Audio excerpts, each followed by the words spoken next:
Kalau kita marah, kata firman Tuhan, tetap diam di tempat tidurmu. Karena kita jangan sampai bikin dosa. Mazmur 4. Yuk belajar hidup dipimpin firman, bukan perasaan. Ayat 5. Baca sama-sama. Biarlah kamu marah, tetapi jangan berbuat dosa.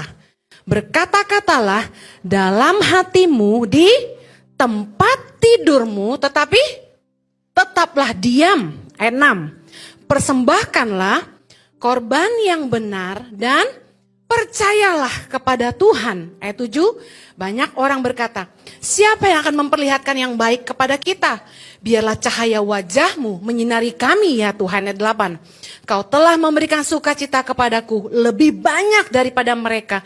Ketika mereka kelimpahan gandum dan anggur.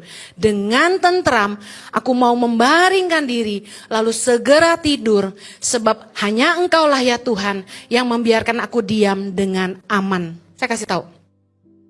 Orang yang nyimpen amarah, hidupnya pasti hilang sukacita. Pasti susah tidur dan hidupnya nggak tentram. Marah disimpan. Melek ngamuk. Merem nggak bisa tidur. Kasihan. Firman Tuhan berkata gini, biarlah kamu marah. Karena gini, marah itu natural. Sifat dari jiwa. Bisa sedih, bisa marah, bisa gembira, bisa kecewa. Itu jiwa. Amin. Makanya kita harus kasih makan roh kita. Supaya hidup kita tuh jangan dipimpin sama jiwa kita. Marah, benci gitu. Enggak. Firman yang harus menguasai kita. Nah, kalau kita marah, kata firman Tuhan, tetap diam di tempat tidurmu. Karena kita jangan sampai bikin dosa. Coba kalau Anda marah. Firman Tuhan bolak-balik ngomong gini. Kemarahan akan membawa kita kepada kejahatan.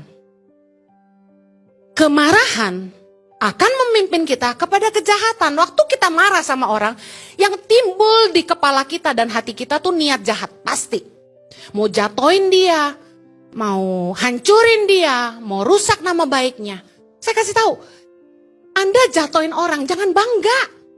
Hahaha. Berkat aku hancur dia. Jangan dong. Firman Tuhan bilang, kalau kamu marah, jangan berbuat dosa. Marah normal. Marah lalu berbuat jahat itu dosa. Siapa sih yang gak pernah marah? Yesus saja marah kok. Beberapa ayat Yesus marah. Kenapa orang gak boleh marah? Itu namanya manusia. Masih bisa marah. Pasti bisa marah, tapi jangan berbuat dosa. Contoh. Saya marah sama beberapa orang. Karena saya tahu mereka jelek-jelekin saya. Mereka hancurin nama baik saya. Beritanya sampai di dalam dan luar negeri, capek ngejelasinnya. Saya sempat posting di Instagram. Kadang-kadang bingung ngadepin orang jahat, ya kan? Tapi apa yang saya lakukan? Saya deal dengan Tuhan. Saya bilang, Tuhan, apa yang mereka ngomong, kalau ada yang saya lakukan memang salah, ampuni saya.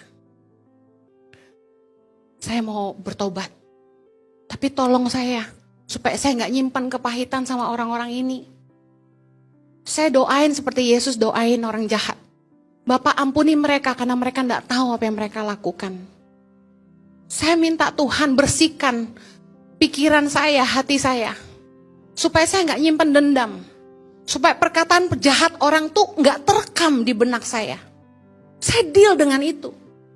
Saya bukannya gini. Manusia pada umumnya.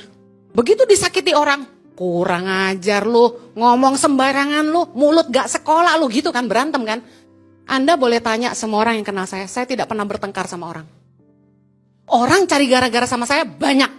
Tapi gue ladenin kagak. Jadi kalau dibilang gini, ih Bu Heni ribut ya sama dia. Uts, tunggu dulu. Kata ribut dan bertengkar itu sangat tajam, itu dua arah. Kalau serangan hanya dari satu arah, itu bukan ribut, itu diserang. Sedang ada yang jelek-jelekin saya kemana-mana, bikin cerita yang enggak-enggak tentang saya. I don't care. Bukannya saya, kok Bu Heni begitu? Kita nih hidup gak bisa nyenengin semua orang. Ada aja yang sirik sama kita. Ada aja yang keinginannya nggak sampai, kepentingannya nggak nyampe. Dia bikin cerita, jatuhin kita. Kita kalau ngurusin dan begini-begini, yang baik-baik nggak keurus, bener nggak? Orang kayak stres mikirin haters. Ngapain mikirin haters? Haters cuma 10%. 90% orang support kamu, mengasihi kamu. Amen. Yesus aja banyak yang ngomongin yang jelek-jelek tentang Yesus. Tapi Yesus move on, jalan terus. Come on. Kuasai diri waktu marah. Jangan ngikutin emosi. Sadar diri kamu siapa.